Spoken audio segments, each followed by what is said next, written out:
Greetings, salutations. It's Friday, February the 20th, 2026. 27 more days until the beginning of spring. And the last ounces of snow are clinging on as the rain beats down on it and it dissipates it piece by piece.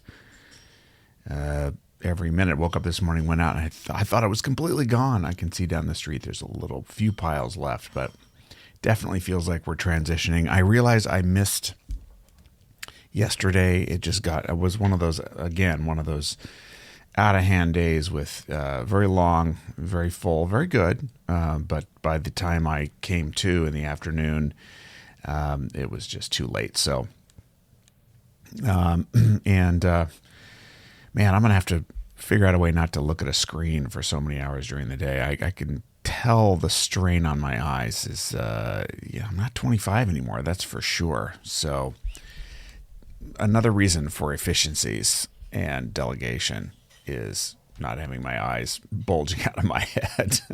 All right. Before we get into what's on my mind today, as we head into the weekend, trivia that you cannot live without includes the fact that in 1877, on this day, Tchaikovsky's ballet Swan premiered.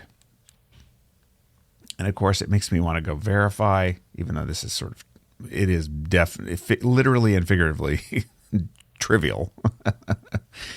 But I'm not sure I trust all of these dates. They're probably good approximations. Let's just go with that for now.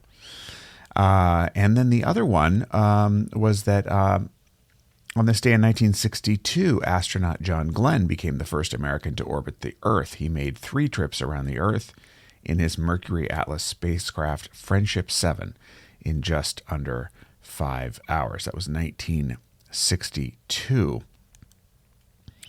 And the 60s were a very tumultuous decade.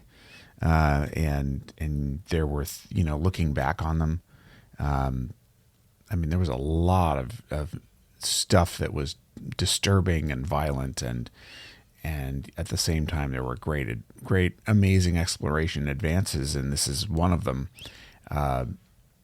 I think we can look for that today to a great degree. All right.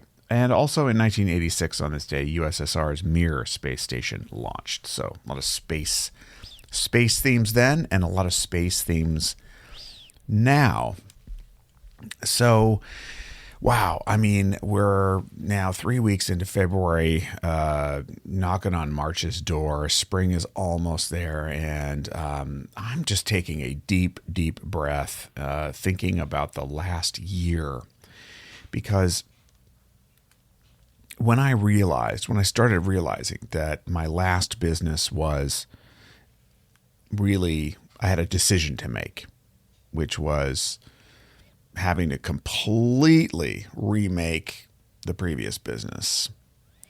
And I wasn't sure I was able to do it for various reasons. There were a lot of forces against that happening. Some internal things that just for years I couldn't get free of, and fighting it, it's costly to fight to get the ability to do what you need to do.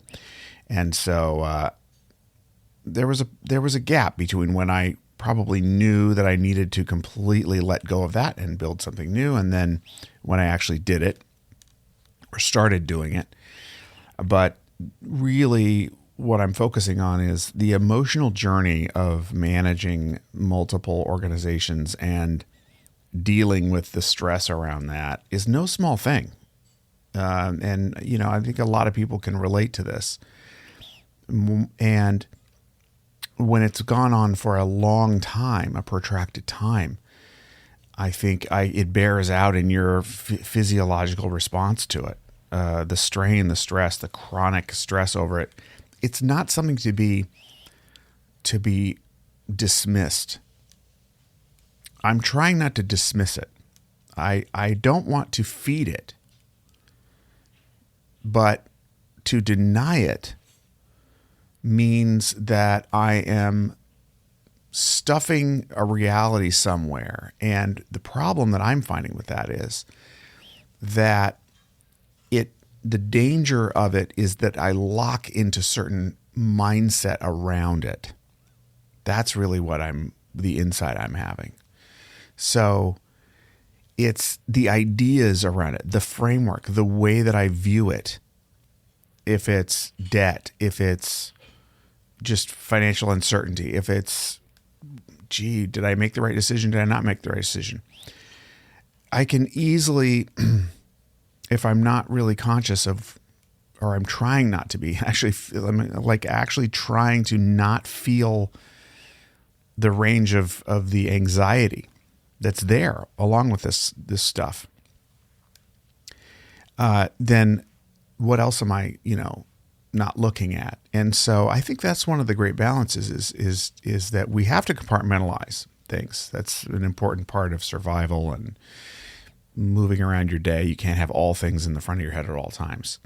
On the other hand, I think constantly looking at one's perspective about things is really where the gold is, because if the coping for certain anxiety means that we lock into certain mindsets about it that aren't healthy or that are self-defeating or just limited, they just say, well, that's not possible, right? Or I'll never, think about the words like I'll never. Whenever the narrative in my head is I'll never this will never happen, et cetera, those are signs to me that, okay, we have a mindset problem.